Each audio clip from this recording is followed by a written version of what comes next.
Why was he continuing? Because he wanted to break. Whose record was it that time? Sir Richard Hampton. 431 people. And the moment he reached 434, he quit. He was on the flat part of the curve. Look at the little master, a genius. Now these are geniuses. We are ordinary humans. He did not score his 100th century for 2 years. When he finally did, it was against arguably the weakest team in the world, Bangladesh. And that was in a one-day international which we lost. Personally, a lot of people feel that he should have retired before he got onto the flat part of the curve 3 years back. But then, there you are, just moving the point. Alright. This is, he was a very famous field marshal in the time of the Führer and Erich von Manstein. And he categorized officers into these 4 categories according to their work, whether they were hardworking or lazy, and according to their intelligence, whether they were intelligent or stupid. Now, if you look at this, if the guy is stupid and hardworking, fine, because he wants to do something stupidly, keep on doing it in a very, you have to undo the whole thing. Alright? If he is stupid and lazy, let him have his bread, leave him alone. If he is hardworking and intelligent, he'll put everything on your table every morning, very nicely done.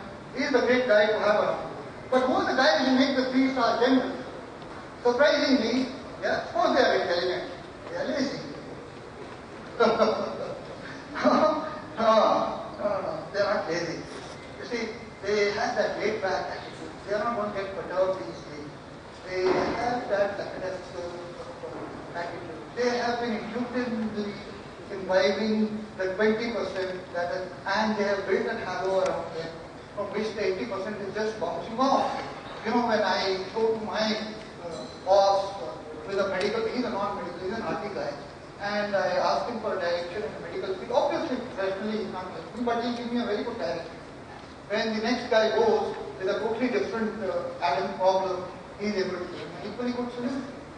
And when the law guy goes, when the ops guy goes to him, he's from hometown, and there's no problem. So, had this guy patented this, he would have become a millionaire. But anyway. Now, alright, this is a little collection. Whenever you spot 20% activity, make it your own.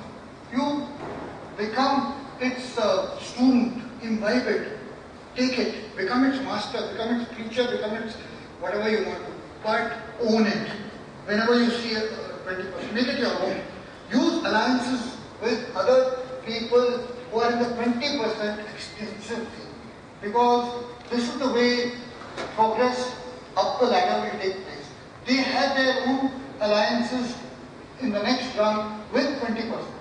And you are not only going to go up, it is your own self that is going to progress if you ally with those people who fall in the 20% category. Use this arbitrage, it's highly leveraged arbitrage throughout the 80%, in whatever form it is, throw it out. You see, like I said, you can't have everything which will be only 20%. You can't have 100% of 20%. It will be utopia, it will be nirvana. It's not possible. We will have a certain amount of 80%, we will have, surely we will. It has to be a mix. But as human intellectuals, we need to have as much as 20% as we can. Innovate new 20% activities. Whenever you spot it in your neighborhood or in the industry, workplace, another country, put it in your backyard. Use it for yourself. And ruthlessly prune. You know, when you enter your office and the fire bells are ringing and there's so much happening, you need to quickly declutter. And it will not happen unless you have pruned the 80%. You need to focus on the 20%.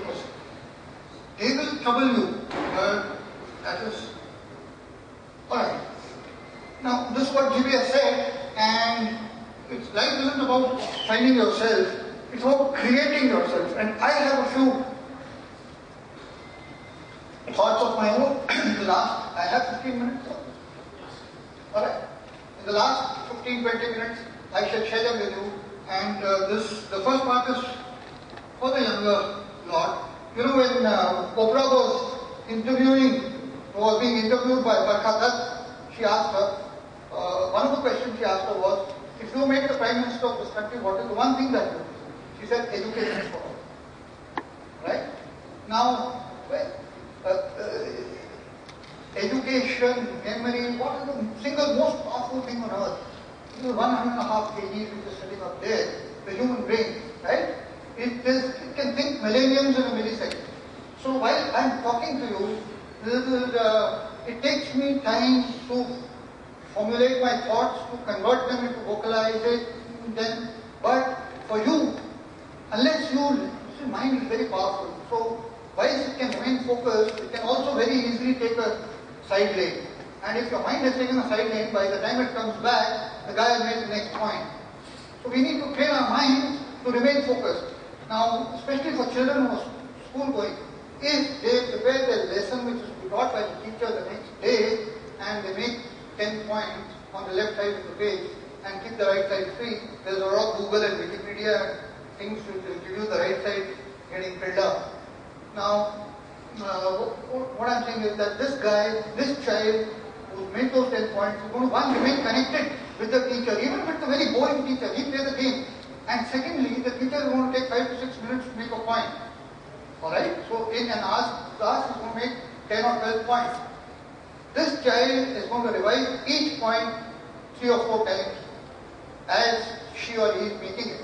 And at the end of the class, he is able to repeat those 10 or 12 points as if he is a genius. His fellow students say, yeah. So now you know, there is a girl and a boy staying in a home, they're both studying in the same environment 4 hours a day. Whilst the boy is getting that extra little milk and the girl is helping out in the chores with the mother, but she does better. The boy, why? Intuitively, if she has to read, if a person has to read 500 pages textbook, what does he do about it? Page 1 to 22 hours, day 1. Page 21 to 40, day 2, 2 hours. Page, and so on and so forth till you reach page 500. Unfortunately, it is known scientifically that at the end of 500 page, you will remember 25% of the first 100, 30% of the next 100, 35% of the third 100, and so on. So here's the method, one of them. You read the first 20 pages, and next day, you start from page 21, you make those 10 points on the left side, you go through them, and you will find that there are 2 or 3 points which are grey in your mind. So you go back to your book, spend a total of half an hour before you go on to page 21. Day 2, you spend 2.5 hours, spend half an hour extra. Make the same 10 points. Day 3, you start with page 1 to 20, you take 5 minutes. Day 2's work will take you half an hour. Now, please remember, like I said, that this is like a jigsaw puzzle. When things start falling into place, the time increase is not going to be exponential.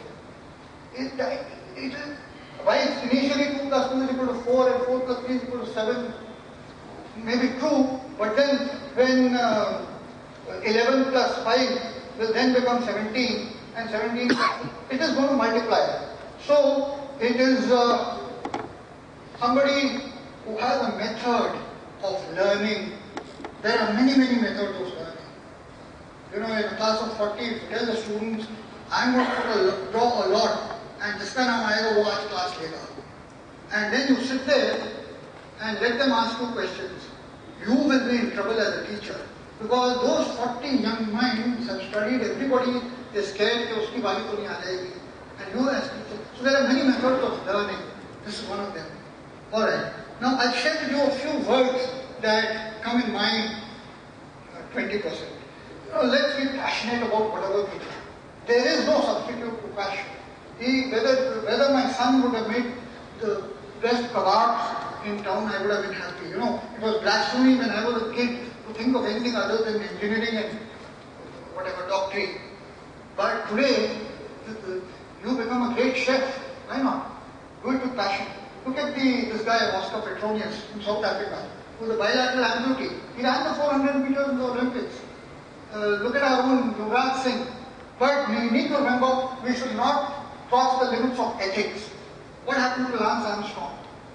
He crossed the limits of ethics in his passion. So we need to draw a margin there between passion and ethics. And what happened to Marion Jones? such a famous printer, US, you all remember her? And they all owned her at the end of it. I haven't heard of her interview with this guy. But let's be very, very passionate. It has to be in the DNA. I would rather have a plain MBBS assisting me than have a PhD who finds 3 or 4 ways of how a thing cannot be done. Let's live in day-tight compartments. There was on board a merchant vessel, and he asked the captain of the ship, "Okay, look, the seas are calm right now. What will happen if the seas become rough?" So the captain pressed a button, and shutters made the ship into compartments. So he said only one compartment would be right. What I'm saying is that we need to live from 6 in the morning to 11 at night. That's it, period. Now, if you're going to live with the worries of and the burdens of yesterday and the uncertainties of tomorrow, then your today is going to be absolutely, some people are able to produce 30 hours of output in a day, whilst others negligible.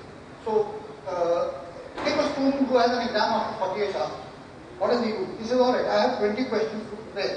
He lives in, I have narrowed the compartment now. You can live in airtight compartment, 6 monthly, 3 monthly, daily, or R-type compartment. He says, मेरे पास 48 घंटे हैं, मैंने 20 घंटे पढ़ाई करनी है. These are the 20 questions that I'm going to prepare. I will live in R-type compartment. So we all need to live in tight compartments. So this is nothing new. Eventually who's the person? You were born with an IQ of 140, 150. But there's another guy who has a lesser IQ. Who's the guy who's going to bear it down at the end of the day? The guy with the attitude. Let me tell you a story. There is not a story. This is the making of an expert by Eric Anders. He's at Harvard. He's written a thesis of 700 pages. And one example that he gives initially is of a Hungarian family, the Polgars. They wanted to remove the bias that males have, chauvinistic bias, that ladies are not as good at mind games like chess and bridge as their male counterparts. So what they did was they had 3 daughters and they home-groomed them. They got the best experts in Falana Devka. All 3 became grandmasters in chess. And Judith, the youngest one, beat Bobby Fischer's record of becoming a grandmaster at the age of 15 years. Fischer incidentally became at 15 years and 2 or 3 months. So, attitude, there is just no substitute. These are all subjects by themselves. So, I will. Alright, this is don't be shy. We have that in it. We should not lose our childlike ability of asking questions. I had a Kamina, an Emmasher, who would never hesitate to ask the question if there was a doubt in his mind. We should not procrastinate on the A and the B point, because then careers will suffer. This is an acronym, and this is, I stands for innovation. We must think out of the box. Innovation is simply making the same thing better and cheaper. So we need to innovate whenever we can. There is no better example than the infantry soldier than the next one, that again is motivation. You can't seem to get the answer. Yeah. This is, he goes and faces bullets, knowing that, alright, he does it happily, he does the walk, try and go. But this is one picture which I like to show you. Here is a snail which has such a heavy shell on its back, and yet is wanting to cross the finishing line. Where have I gone? Sorry. I always, sorry.